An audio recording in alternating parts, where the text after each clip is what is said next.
Mr. Secretary, do you believe that all Americans should follow our tax laws? Yes, Congress.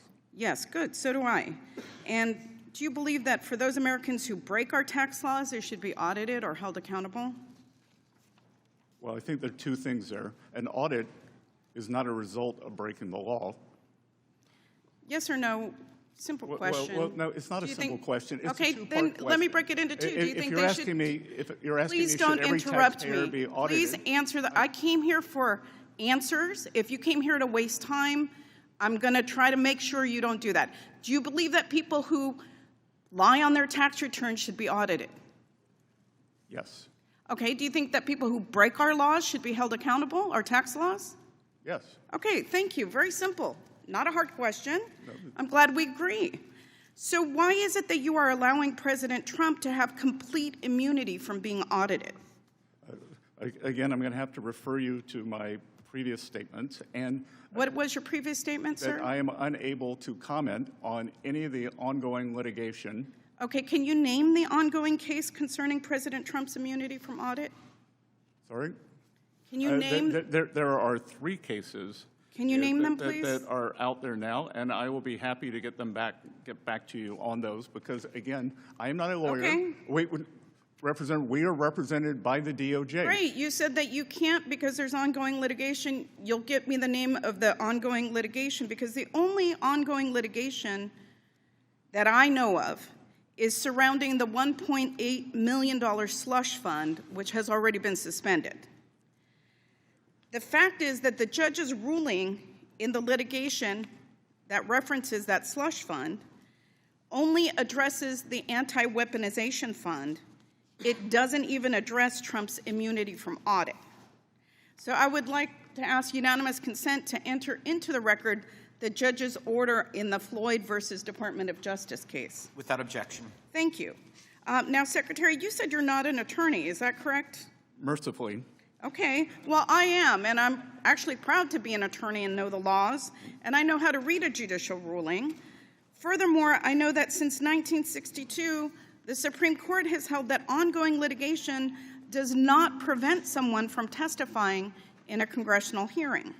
So once again, I'm going to ask, why are you allowing President Trump and his family to have complete immunity from being audited? Again, since you're a lawyer, you will understand that the U.S. Treasury and the IRS are represented by the Justice Department and the Acting Attorney General. Yes, but I just mentioned a Supreme Court case that doesn't bar you from testifying. It's pretty clear to me, though, however, that you're not interested in answering questions. You're interested in arguing. Let me ask you this question. If President Biden amended a prior tax return and claimed that he was owed $1 billion, do you think that that would be audited, or should it be audited? I'm not going to talk about any because you're not really here to answer questions. I don't understand why you wouldn't audit that, and I don't understand why you wouldn't do the same for President Trump. So the ruling, by the Justice Department, do you have specific knowledge of an audit of President Trump? Excuse me.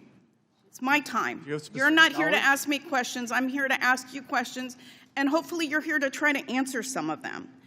I'm curious to know who counts as Trump's family for the purposes of this immunity. Is it his children, his in-laws, his grandchildren, his second or third cousin, his great-great-grandchildren? Do you know the answer to that question, Mr. Secretary?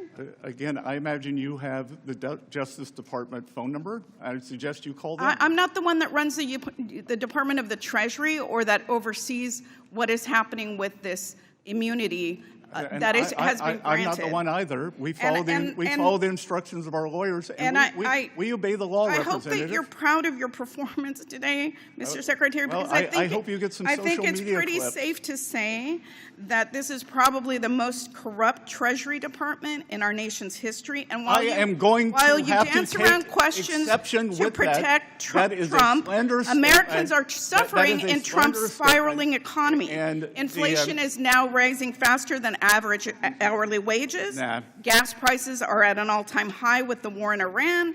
The cost of groceries has risen 3.2% over the past years, and prices on most goods have gone up because of Trump's tariffs. So I don't see how you could call that anything other than a failure of the most corrupt Treasury Department in history. Your time has expired, Ms. Sanchez. Thank you. My I'm not time has gonna take- expired. I'm not gonna Secretary, take I would love for you to firefighting hits. respond to the accusations at your department, because I think you are due the opportunity for that. The Congresswoman is slanderous. She has nothing but the unsubstantiated opinions, and I will not stand for that.